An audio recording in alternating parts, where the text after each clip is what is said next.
პავლე მოციქულის პირველი წერილი თესალონიკელთა მიმართ მეოთხე თავის პირველიდან მერვე მუხლის ჩათვლით წავიკითხოთ. ღვთისნება თქვენი სიწმინდე.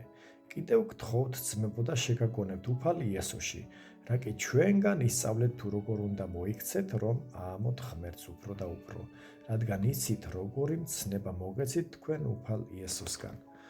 ვინაიდან ღვთისნებაა თქვენი განწმენდა, რათა განერიდოთ სიძვას, რათა ყოველმა თქვენგანმა იცოდეს თავისი ჭურჭლის შენახვა სიწმინით და პატივით და არა გარყვნილობის ავხორცობით, წარმართების მსგავსად, რომლებიც არ იცნობენ ღმერთს, რათა არავინ გადავიდეს ზღვარს და არ მოატყუთ თავისი ძმა საქმეში.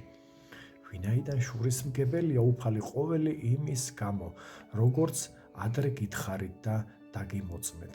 ვინაიდან ღმერთმა მოგვიწოდა ჩვენ არა უწმინდურობისკენ, არამედ სიწმინდისკენ. ამიტომ ურჩება არა ადამიანს, არამედ ღმერთს, რომელიც გაძლევთ თქვენ თავის სული წმინდას.